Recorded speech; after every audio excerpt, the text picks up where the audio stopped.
전기를 송전할 때도 그렇고 전원 공급기 방식에 있어서도 전선에다가 특정한 굵은 부분을 주면은 또 일정한 두께로 지금은 전선이 가잖아요.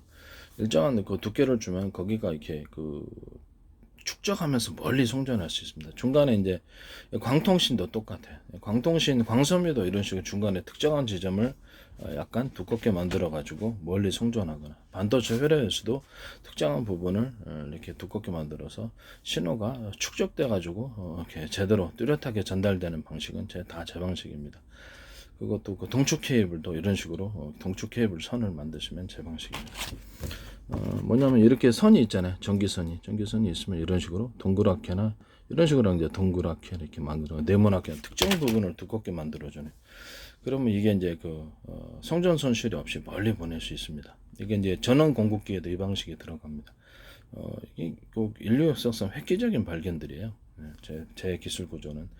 그래서 원하시지 않으면 안 쓰셔도 됩니다. 안 쓰시고 자기네들 그 기술 개발한 거 쓰시면 돼요. 네, 그죠?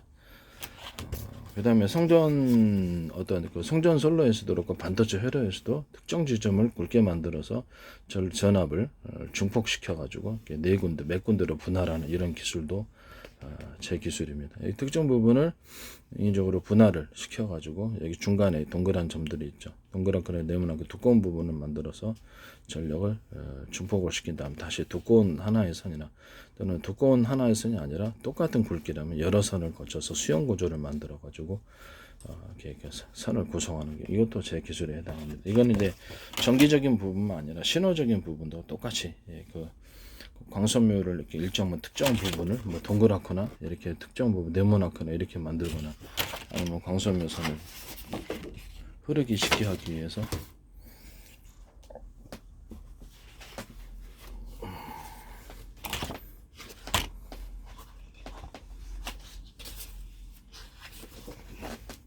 광섬유선을 이런 식으로 만들어 가지고 흐르기 쉽게끔 광섬유선을 신호를 빛을 증폭시키거나 이런 구조를 만들 수도 있습니다. 이것도 이제 제 광섬유선을 이런 식으로 만드시면 제 기술 구조에도 동일한 겁니다. 이런 식으로 했는데 약간 스무스하게 만들었겠죠. 그런 식으로 만드시고 이게 전 세계 전기 혁명입니다. 그것을 선을 갖다가 똑같은 굵기라면 하나, 둘, 셋, 넷, 다섯 개로 중폭했다가 다시 두 개로 감소, 이렇게 중폭과 감소 구조를 전기선 자체만으로 어떤 변화기 없이 할 수 있다는 점에서 획기적입니다.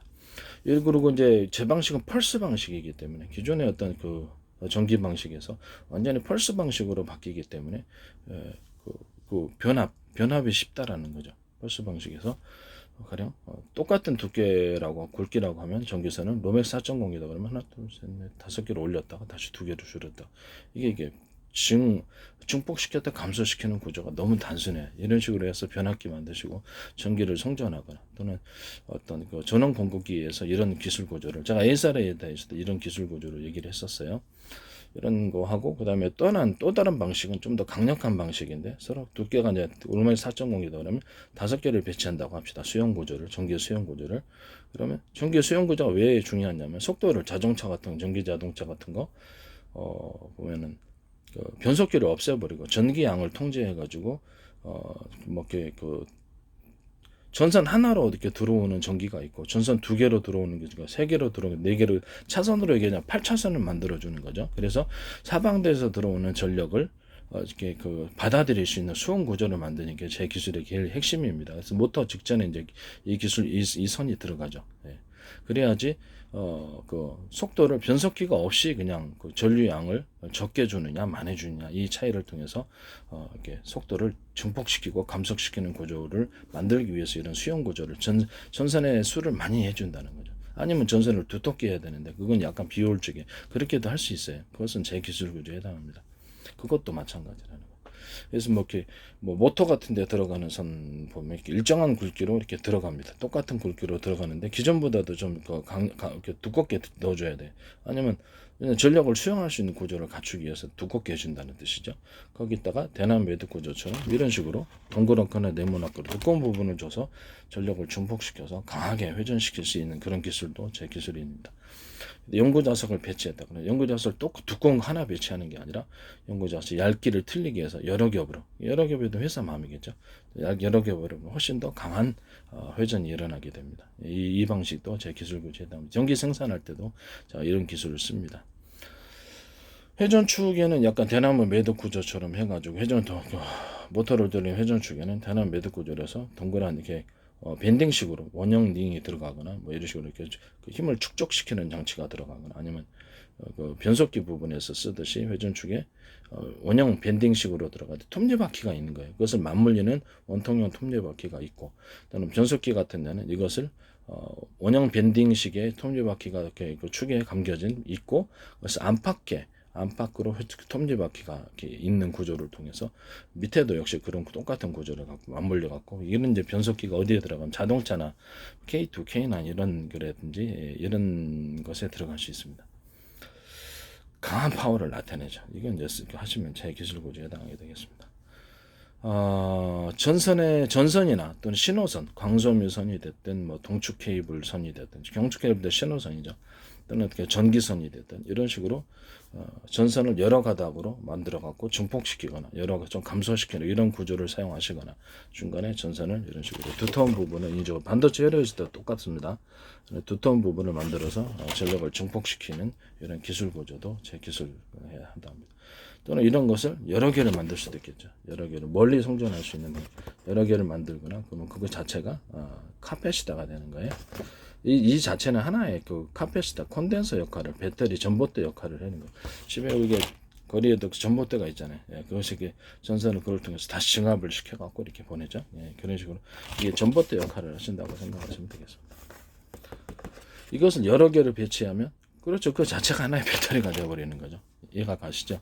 여러 개를 이렇게 일정 거리마다 이렇게 두는 게 아니라 여러 개를 이렇게 중폭시키면 그게 자체가 이제 두꺼운 부분이 만들어져 가지고 일종의 그 배터리가 되어버리는 거예요. 전력을 많이 축적할 수 있는 거예요. 이런 기술 구조도 제 기술 구조에 해당한다는 것을 말씀을 드립니다. 이렇게 해서 전기를 갖다가 이렇게 인위적으로 펄스 방식으로 바뀌는 모든 형태, 또는 광섬유에서도 펄스 방식으로 신호를 바꾸는 것, 그 다음에 동축 케이블 선에서도 이런 식으로 여러 개를 배치해 갖고 펄스 방식으로 하고 그것을 뭐 증가시키거나 감소시키는 압을, 이런 것은 제 기술 구조에 해당한다는 것을 다시 한번 말씀을 드립니다. 전 세계 전기 혁명이에요. 인류 역사에서 없는 패러다임 바뀌는 그런 기술들입니다. 제 기술 안 쓰시면 돼요. 안 쓰시면 됩니다. 그냥 자신들의 기술을 개발해서 쓰시면 됩니다. 도둑질해서 쓸 필요까지는 없는 거예요. 그리고 도둑질은 그걸 꼭 필요하면 저한테 기술료를 지급하시고 정상적인 권리를 획득하시라고, 다시 한번 도둑질하지 마시고 강도질하지 마시고, 기존에 없는 기술이에요. 어떤 전기선과 어떤 전원 공급기가 이런 게 있습니까? 말이 안 되는 거죠. 전원 공급기에서도 이렇게 이런 식으로 전력을 이렇게 중간에 이런 식으로 전선 구리선들이 이런 구조를, 반도체 회로에서도 똑같이 들어갔다가 전기선을 여러 개로 중폭시켰다가 감소시키는 이 구조가 들어가거나, 똑같은 로막스 4.0이든 똑같은 굵기선이 5개 들어갔다가 2개 들어갔다 감압 증폭시켰다가 압을 감소시키는 이런 구조도 가질 수 있고, 또는 그거를 좀 더 강력한 펄스 방식인 서로 두께가 틀린 구리선으로 배치해서 좀 더 강하게 널뛰기를 하는 거죠. 강한 방식의 이런 것들을 했다가 다시 똑같은 두께로 해가지고 그 변환을 시켜주는 거예요. 로맥 4.0인데 굵기가 서로 틀린 거예요. 이건 좀 더 강력한 펄스. 그럼 굵기 좀 강력한 펄스에서 정적인 펄스로 나타내려면 똑같은 굵기의 선을 똑같이 굵기가 똑같은 선으로 바꿔가지고 그쪽으로 전류를 보내면 그쪽은 이제 그쪽 펄스로 바뀌게 되죠. 정적인 펄스로. 거기다가 다시 2개로 줄여주면 좀 더 낮은 상태의 펄스 방식이지만 선을 줄여줬으므로 좀 더 낮은 에너지가 나오게 되겠죠. 이런 식으로 중폭하고 감소시키고 펄스로 바꿨다가 같이 좀 더 강력한 펄스 방식, 동적인 펄스 방식으로 바뀌었다가 다시 정적인 펄스 방식으로 바뀌었다가 다시 그것을 좀 정적인 펄스 방식에서도 구리선의 두께, 그 두리선의 전기선 두께를 2개로 줄여줌으로써 또 감압하고 이런 식으로 자유자재로 전원 공급기 만드시면 제 기술 구조에 해당하게 되겠습니다. 인류 역사상 없는 기술들이에요. 안 쓸 수가 없습니다. 안 쓸 수가 없는데 이 부분에 대해서 도덕질에서 반도체 회로에도 똑같이 이 기술이 똑같이 들어가. 왜냐면 반도체 회로도 전기선이니까 아무리 작다 할지라도 전기선, 또 신호선도 이런 식으로 똑같이 광섬유는 이제 광섬유나 동축 케이블은 신호선이죠. 이것도 똑같이 동축 케이블도 현재보다도 아주 얇게 만들어 가지고 그래서 합성섬유 나일론이나 아니면 뭐 이렇게 PVC나 PP 다른 전기선 구조로 해서 감싸주고 그러면 뭐 하나의 케이블 안에 이렇게 수십 개 더 들어갈 수 있어요. 머리카락보다 더 얇게 들어갈 수 있어요. 왜 그럴까요? 신호선은 발열이 그렇게 크지 않기 때문에 현재 동축 케이블보다 얇게 만들어져야 된다는 거예요. 현재 동축 케이블보다 얇게 만들어지는 모든 동축 케이블은 제 기술 구조를 따른 것입니다. 또 아주 세밀하게 머리카락보다 더 얇게 만들 수도 있어요. 그것을 구부러질 때 문제가 생기므로 그때 내신 구조를 좀 튼튼하게 합성섬유 나일론 정도로 해서 튼튼하게 해서 그게 단락이 되지 않도록 그 정도만 해주면 될 것 같아요. 그 안에 이제 동축 케이블 선을 하나, 둘, 셋, 넷 이런 작은 케이블 안에도 여러 개를 넣을 수 있고요. 기존의 동축 케이블 정도면 수십 가닥도 들어갈 수 있습니다. 회사로서는 엄청난 경제적인 소득이죠. 동축 케이블이나 광섬유도 똑같이 이렇게 만들 수 있고, 그래서 선을 동축 케이블 하나의 선에서 여러 개의 선으로 이렇게 서로 저렴 교조를 갖지 않습니다. 여러 개의 선으로 증폭시켰다 감소시켰다 이렇게 할 수도 있고요. 동축 케이블 선 안에도 이런 식으로 동그랗거나 네모나게 해서 신호를 증폭시켜주는 식으로 반도체 회로에서 사용하듯이 광섬유도 똑같이 이런 구조를 가집니다. 이런 광섬유나 뭐 구리선이나 정기적으로 이렇게 입력 출력, 정기적인 송전, 정기적인 그 신호를 입력 출력하는 방식이나 증폭시켰다 감소시켰다 이거 광섬유도 똑같습니다. 광섬유 동축 케이블 다 똑같아요.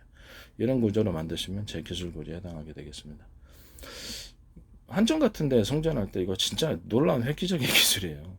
송전 손실이 별로 없게 되고 맘대로 증폭했다가 감압시켰다가 맘대로 할 수 있으니까 자유자재로 펄스 방식으로 바꿔갖고 멀리 보냈다가 이게 펄스 방식으로 바뀌면 엄청난 이익이 경제적인 이익이 생기죠. 아까 같은 펄스가 이제 동적인 좀 더 강력한 동적인 펄스가 있고 정적인 펄스가 있다고 말씀드려요. 동적인 펄스를 바꿨다가 정적인 펄스를 바꿨다. 그것을 일반적인 전기선으로 바꿨다.